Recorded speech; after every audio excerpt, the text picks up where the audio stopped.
Good morning students. आज अपन पढ़ेंगे BSc part 3 का paper second ecology and environmental biology का टॉपिक फूड चेन, खाद्य श्रृंखला। सबसे पहले देखते हैं इंट्रोडक्शन ऑफ फूड चेन कि खाद्य श्रृंखला किसे कहते हैं, खाद्य श्रृंखला क्या होती है। अपन सब जानते हैं कि किसी भी इकोसिस्टम में जो एनर्जी का सोर्स होता है वो सनलाइट होती है, सन होता है, और उसको सनलाइट से ही सन से ही जो एनर्जी आती है वही आगे चल के इकोसिस्टम में फ्लो होती है, प्रवाहित होती है, और वही एनर्जी सभी लिविंग ऑर्गेनिज्म को चलाने के लिए काम में आती है। अलग अलग ट्रॉफिक लेवल पे वो एनर्जी फ्लो होती रहती है। तो और जो सनलाइट होती है उसकी सोलर एनर्जी होती है, उसको कन्वर्ट करने का काम, केमिकल एनर्जी में कन्वर्ट करने का काम केवल और केवल ग्रीन प्लांट्स कर सकते हैं। और ग्रीन प्लांट्स केमिकल एनर्जी को वेरियस ऑर्गेनिक कंपाउंड्स जैसे कि कार्बोहाइड्रेट, फैट्स, प्रोटीन्स इनके रूप में कन्वर्ट कर देते हैं। और ये जो ग्रीन प्लांट्स हैं इनकी स्टोर्ड जो ये कन्वर्टेड केमिकल एनर्जी होती है कार्बोहाइड्रेट, फैट, प्रोटीन के रूप में, ये दूसरे लिविंग ऑर्गेनिज्म के द्वारा कंज्यूम कर ली जाती है।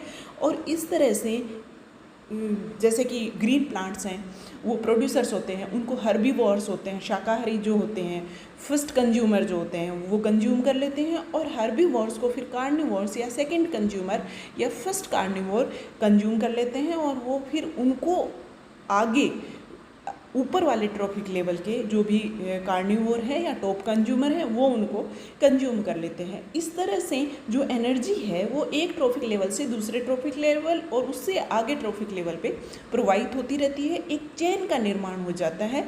इसी चेन को खाद्य श्रृंखला या फूड चेन कहते हैं। जैसे कि अगर एग्जाम्पल देखें तो कोई घास है कहीं भी, आजकल जो रेनी सीज़न होता है इसमें बहुत सारे इंसेक्ट बढ़ जाते हैं। जो इंसेक्ट्स की पॉपुलेशन है वो बहुत ज़्यादा बढ़ जाती है क्योंकि उनका फूड बढ़ जाता है। और हर जगह जहाँ भी अपन देखें रूटीन लाइफ में तो ग्रास होपर्स अपन को दिखाई देते हैं।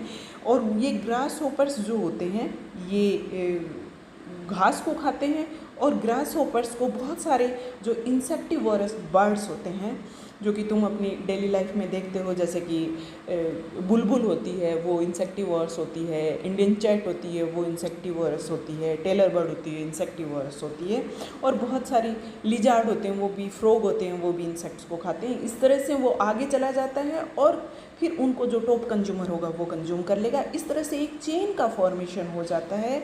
और ये चेन ही जो फूड की रिक्वायरमेंट के लिए एक ट्रॉफिक लेवल से दूसरे ट्रॉफिक लेवल के ऑर्गेनिज्म उन पे डिपेंडेंट होते हैं, और आगे वाले उन पे डिपेंडेंट होते हैं। इस तरह से एक चेन का फॉर्मेशन होता है। इसे ही फूड चेन या खाद्य श्रृंखला कहते हैं। इसके बाद देखते हैं अपन types of food chain. Food chain के प्रकार, खाद्य श्रृंखलाओं के प्रकार। तो मेनली खाद्य श्रृंखलाएँ 3 तरह की होती हैं। पहली है ग्रेजिंग फूड चेन, ये चारण खाद्य श्रृंखला, पैरासाइटिक फूड चेन या परजीवी खाद्य श्रृंखला, सेप्रोफाइटिक या डेट्रिटिस फूड चेन, मृतोपजीवी या अप्रैथिक खाद्य श्रृंखला। सबसे पहले देखते हैं अपन ग्रेजिंग फूड चेन। तो ग्रेजिंग फूड चेन में क्या होगा कि सबसे पहले जो पहला लेवल होगा वो प्रोड्यूसर्स का होगा, और प्रोड्यूसर्स को कंज्यूम करने वाले हर्बीवोर्स उसके सेकंड लेवल पे सेकंड स्टेप होगी उनकी, और उनको कंज्यूम करने वाले फिर first carnivore, second carnivore, ultimately top consumer ये होंगे। तो ग्रेजिंग फूड चेन में क्या खास बात होती है कि वो स्टार्ट कहाँ से होता है, ग्रीन प्लांट से होता है। और ग्रीन प्लांट्स को खाने वाले, उन पर डिपेंडेंट, उनको चढ़ने वाले ग्रेजिंग फूड चेन में ग्रीन प्लांट्स को कंज्यूम करने वाले हर्बीवोर्स उसमें फर्स्ट स्टेप प्रोड्यूसर्स के बाद होता है। और उसके बाद आगे ट्रॉफिक लेवल्स उन पे डिपेंडेंट जो भी हर्बीवोर्स पे फर्स्ट कार्निवोर होंगे, फिर सेकंड कार्निवोर होंगे। इस तरह से ये आगे चलती जाती है। और ये जो ग्रेजिंग फूड चेन है, इसमें ग्रेजिंग फूड चेन में जो ग्रोस प्रोडक्शन है, सोलर एनर्जी को जो ऑटोट्रॉफ ने, प्रोड्यूसर्स ने बनाया है, प्रोडक्शन किया है, ग्रोस प्रोडक्शन केमिकल एनर्जी में जो कन्वर्ट किया है, वो आगे चलकर किस तरह से ग्रोस प्रोडक्शन कम होता जाता है एक लेवल से दूसरे लेवल पे, ये इस डायग्राम के द्वारा बताया गया है। जिसमें जो प्रोड्यूसर्स है वो उन्होंने केमिकल एनर्जी में सोलर एनर्जी को कन्वर्ट किया, तो उसका जो ग्रोस प्रोडक्शन है वो एक तो रेस्पिरेशन में खुद को एनर्जी प्राप्त करने के लिए, एनर्जी की रिक्वायरमेंट पूरी करने के लिए रेस्पिरेशन में ऑक्सीडाइज हो जाएगा, ग्रोस प्रोडक्शन थोड़ा कम हो जाएगा। और यदि वो उसका कुछ पार्ट डीके हो गया है प्रोड्यूसर्स का, तो वो डीकम्पोजर्स के द्वारा डीकम्पोज कर दिया जाता है और फाइनली एनवायरनमेंट में मिल जाता है। और यदि इनकी डेथ हो जाती है तो भी वो उनको डीकम्पोजर्स के द्वारा डीके करके उनको एनवायरनमेंट में मिला दिया जाता है। इसी तरह से फिर जो ग्रोस प्रोडक्शन था, वो जो नेट प्रोडक्शन बचा वो फिर आगे चल के, क्योंकि इनमें जो फूड के रूप में, केमिकल एनर्जी के रूप में जो स्टोर हुआ वो नेट प्रोडक्शन हुआ और उसको फिर हर्बीवोर कंज्यूम कर लेते हैं। और हर्बीवोर में भी जाने के बाद में जो नेट प्रोडक्शन है वो रेस्पिरेशन के द्वारा ऑक्सीडाइज्ड हो जाता है उनकी एनर्जी की रिक्वायरमेंट के लिए, और एक्सक्रीट आउट जो हो जाता है वो डिकम्पोज कर दिया जाता है। और यदि उनकी डेथ हो जाती है तो भी वो डिकम्पोजर्स के द्वारा डिकम्पोज कर दिया जाता है। इस तरह से धीरे धीरे जो प्रोडक्शन किया है प्लांट्स ने वो कम होता जाता है और लास्ट लेवल पे जाके और कम हो जाता है। और मेनली जो फूड चेन होती हैं वो 5 स्टेप तक ही हो पाती है, इससे ज़्यादा स्टेप फूड चेन के नहीं हो पाते हैं। क्यों? क्योंकि ये जो अपन डायग्राम में देख रहे हैं कि जो एनर्जी केमिकल एनर्जी के रूप में प्लांट्स ने बनाई है, सोलर एनर्जी को जो कन्वर्जन किया है, वो धीरे धीरे कम हो जाती है और वो 5 लेवल तक ही वो एनर्जी पहुंच पाती है, जिससे कि आने वाला ट्रॉफिक लेवल है वो अपनी एनर्जी की रिक्वायरमेंट पूरी कर पाए।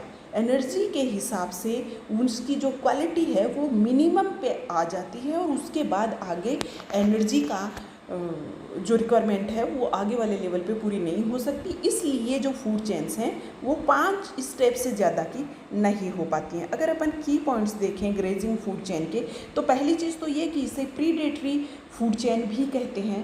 प्रीडेटरी फूड चेन इसलिए कहते हैं क्योंकि इसमें प्रीडेटर्स अलग अलग लिविंग ऑर्गेनिज्म, जैसे कि प्रोड्यूसर्स के बाद हर्बीवोर आते हैं और हर्बीवोर के बाद कार्निवोर्स की एक चेन आती है कि एक हर्बीवोर को खाने वाला प्रीडेटर उसका शिकार करने, उसको खाने वाला हर्बीवोर को शिकार करेगा। फिर जो हर्बीवोर को शिकार किया है कार्निवोर फर्स्ट, उसका सेकंड जो प्रीडेटर होगा उसका वो सेकंड कार्निवोर उसका शिकार करेगा। इस तरह से प्रीडेटर्स और प्रीडेटर्स इसमें पाए जाते हैं, तो इसको प्रीडेटरी खाद्य श्रृंखला प्रीडेटरी फूड चेन भी कहते हैं। और इसमें सनलाइट प्राइमरी सोर्स होता है एनर्जी का, और ये हमेशा इकोसिस्टम में एनर्जी ऐड करती है। इनऑर्गेनिक न्यूट्रिएंट्स को ये फूड चेन जो होती है फिक्स करती है, और इसमें जो इन्वॉल्व ऑर्गेनिज्म होते हैं वो मैक्रोस्कोपिक होते हैं, बड़ी साइज़ के होते हैं।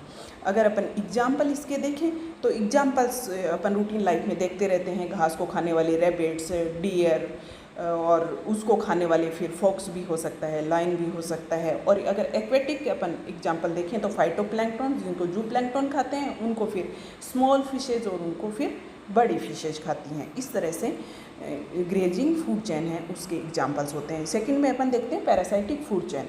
जो पैरासाइटिक फूड चेन होती है वो परजीवी खाद्य श्रृंखला, इसमें क्या होगा कि सबसे पहले तो जो प्रोड्यूसर्स होंगे, प्रोड्यूसर्स को कंज्यूम करने वाले हर्बीवोर्स होंगे, लेकिन हर्बीवोर्स के बाद इसमें प्रीडेटर्स की जगह पैरासाइट्स आ जाते हैं। पैरासाइट्स जो हर्बीवोर हैं उन पे पैरासाइट क्या होता है कि दूसरे जीव पर डिपेंडेंट उसकी बॉडी पे या तो बाहर एक्टोपैरासाइट के रूप में बॉडी के बाहर की तरफ रहता है या फिर बॉडी के अंदर इनसाइड रहता है और अपने फूड की रिक्वायरमेंट पूरी करता है, लेकिन वो अपने जो भी होस्ट होता है उसको मारता नहीं। जिस पे डिपेंडेंट होता है उसको होस्ट कहते हैं और उस पे रहने वाला पैरासाइट होता है, तो वो उसको मार के अपना खाना नहीं लेता, जबकि वो उससे अपने खाने की रिक्वायरमेंट पूरी करता रहता है, उससे सक करता रहता है खाना, उससे खाना प्राप्त करता रहता है और धीरे धीरे उसको नुकसान पहुँचाता है, एकदम से मारता नहीं है। तो इसकी यही खास बात है कि इसमें पैरासाइट्स पाए जाते हैं, और फिर उन पैरासाइट्स पे, जैसे हर्बीवोर पे जो पैरासाइट है उनके अंदर भी माइक्रो ऑर्गेनिज्म, बैक्टीरिया, फंजाई, इस तरह के पैरासाइट्स रहते हैं जिन्हें हाइपर पैरासाइट कहते हैं, जो पैरासाइट पे रहने वाले पैरासाइट होते हैं। तो इस तरह की ये फूड चेन होती है, इसमें प्रीडेटर्स की जगह पैरासाइट्स आ जाते हैं। और ये इनमें भी वही एनर्जी का फ्लो होता है, लेकिन इनकी खास बात बस ये है कि एक तो ये माइक्रो ऑर्गेनिज्म होते हैं, जो पैरासाइटिक फूड चेन है उसमें माइक्रो ऑर्गेनिज्म होते हैं, बैक्टीरिया और फंजाई इस तरह के छोटी साइज़ के, और दूसरी चीज़ ये लार्ज अमाउंट में होते हैं। तो अगर अपन इसका एग्जाम्पल देखते हैं तो इकोलॉजिकल पिरामिड्स अगर अपन पैरासाइटिक फूड चेन का देखेंगे तो वो हमेशा इन्वर्टेड होता है, क्योंकि इसमें एक ट्रॉफिक लेवल पे, फर्स्ट लोअर ट्रॉफिक लेवल पे जो नंबर ऑफ लिविंग ऑर्गेनिज्म होते हैं वो कम होते हैं और वो धीरे धीरे बढ़ते जाते हैं। साइज़ उनकी छोटी होती है और वो बढ़ते जाते हैं संख्या में। और अगर अपन इसका एग्जाम्पल देखें तो जैसे कि ये हर्बीवोर है, कोई भी हर्बीवोर हो सकता है, उसके अंदर एंडोपैरासाइट निमेटोड्स रहते हैं, और निमेटोड्स के अंदर फिलामेंटस बैक्टीरिया या बहुत सारे फंजाई और बैक्टीरिया एंडोपैरासाइट्स के रूप में, हाइपर पैरासाइट के रूप में, पैरासाइट के रूप में रहते हैं। इस तरह से जो ट्री इकोसिस्टम भी है वो भी इसी का एग्जाम्पल है कि ट्री इकोसिस्टम में ट्रीज़ पर लिविंग जो फ्रूट ईटिंग बर्ड, उस पर डिपेंडेंट जो बर्ड होते हैं वो फ्रूट ईटिंग बर्ड्स होते हैं, मेनली लिविंग ईटिंग बर्ड्स भी होते हैं। और इन बर्ड्स पे बहुत सारे लाइस एक्टोपैरासाइट के रूप में रहते हैं, और इनके अंदर बैक्टीरिया और फंजाई, लाइस के अंदर एंडोपैरासाइट के रूप में बैक्टीरिया और फंजाई रहते हैं। इस तरह से ये चेन चलती है। इसके बाद अपन देखते हैं डेट्रिटस फूड चेन, या फिर सेप्रोफाइटिक फूड चेन, या फिर इसे कहेंगे एप्रद या मर्तोबजीवी फूड चेन। इस फूड चेन की खास बात ये है कि ये शुरू ही जो लिविंग ऑर्गेनिज्म से शुरू ना होकर के ये डेड पार्ट्स, लिविंग ऑर्गेनिज्म के डेड पार्ट्स से शुरू होती है। जैसे कि प्रोड्यूसर्स होते हैं, पौधे होते हैं, इनकी सड़ी गली जो पत्तियां हैं जो टूट जाती हैं, डेड पार्ट्स होते हैं, वो गिर जाते हैं मिट्टी में, और फिर उन पर डिपेंडेंट, उनको डीकम्पोज करके अपना खाना प्राप्त करने वाले जो डीकम्पोजर्स हैं, वहाँ से ये फूड चेन शुरू होती है। और फिर उन पर डिपेंडेंट जो भी अगले ट्रॉफिक लेवल के कंज्यूमर्स होंगे वो होंगे, और उसके बाद उससे आगे बढ़ती जाएगी। जैसे कि अगर अपन इसका एग्जांपल देखें तो डेड लीव्स होती हैं, उनको वुड लाउस खाते हैं, और वुड लाउस को बहुत सारे बर्ड्स खाते हैं, और बर्ड्स के फिर और कंज्यूमर्स ऊपर पाए जाते हैं। और इसके अगर इसका की पॉइंट अपन देखें तो ये है कि ये एक तो डेड पार्ट्स जो हैं उनसे शुरू होती है, और दूसरी चीज़ फोटोसिंथेसिस की इसमें नीड नहीं होती है। जहाँ फोटोसिंथेसिस नहीं हो पाता, सनलाइट नहीं भी पहुँचती, जैसे कि bottom of lakes, bottom of oceans, वहाँ भी ये फूड चेन चलती रहती है। और इसमें जो फ्लो ऑफ एनर्जी है उसको कंटिन्यूएशन मिलता रहता है। जहाँ फोटोसिंथेसिस नहीं होता वहाँ भी ये चलती रहती है। और जो डेड पार्ट्स होते हैं उनको डेट्रिटस कहते हैं। और इसके अलावा ये वेस्टेज है उसको मिनिमाइज़ करने की काम करती है। जो वेस्ट पार्ट होते हैं उनको मिनिमाइज़ करते हैं, और एनवायरनमेंट में डिकम्पोजर्स, ये जो खाद्य श्रृंखला है, ये जो डेड पार्ट्स डीके जो कि साइकिल से बाहर चली जाती हैं चीज़ें एनर्जी की, तो उसको वापस से एनवायरनमेंट में एंटर कराती हैं। अब अपन अगर इसके एग्जाम्पल देखें तो मेन एग्जाम्पल जैसे मैंग्रोव ट्रीज़ हैं, तो मैंग्रोव ट्रीज़ की खास बात ये होती है कि उसको लिविंग फॉर्म में बहुत कम कंज्यूमर्स कंज्यूम कर पाते हैं। फिर उनकी डेड पार्ट्स हैं वो मिट्टी में, मड में गिर जाते हैं, और मेनली जो फाइटोफेगस इंसेक्ट्स होते हैं वो फिर उनको कंज्यूम कर लेते हैं। और कंज्यूम करने के बाद में, जो नीचे गिरने के बाद में, वाटर बॉडी में गिरने के बाद में, फाइटोफेगस इंसेक्ट उसको कंज्यूम करते हैं, और फिर उन इंसेक्ट पे डिपेंडेंट जो भी कंज्यूमर्स होते हैं वो कंज्यूम करते हैं। तो यदि यहाँ पे डीकम्पोजर्स, डेट्रिटस फूड चेन नहीं होती तो मैंग्रोव्स का बहुत सारा पार्ट तो काम में ही नहीं आता, उसका जो प्रोडक्शन था वो वेस्ट चला जाता। और एग्जाम्पल अगर अपन देखें इसका डेट्रिटस फूड चेन का, तो इसमें जैसे कि पानी में अगर अपन देखते हैं, एक्वेटिक हैबिटेट में अगर अपन देखते हैं, तो वहाँ पे जैसे कि मिट्टी में जो जो भी डेड पार्ट मिट्टी में गिर जाता है प्लांट्स का, पौधों का, तो वो फिर उसको कंज्यूम करने वाले, जैसे कि स्नेल्स होते हैं वो उसको कंज्यूम कर लेते हैं, एर्थवर्म्स होते हैं वो उनको कंज्यूम कर लेते हैं, और एर्थवर्म्स को खाने वाले जो इंसेक्ट्स होते हैं वो उनको कंज्यूम कर लेते हैं और फिर उनके कंज्यूमर आगे चले जाते हैं। इस तरह से ये आज अपनी फूड चेन का जो टॉपिक है वो यहीं पे ख़त्म होता है। Thank you.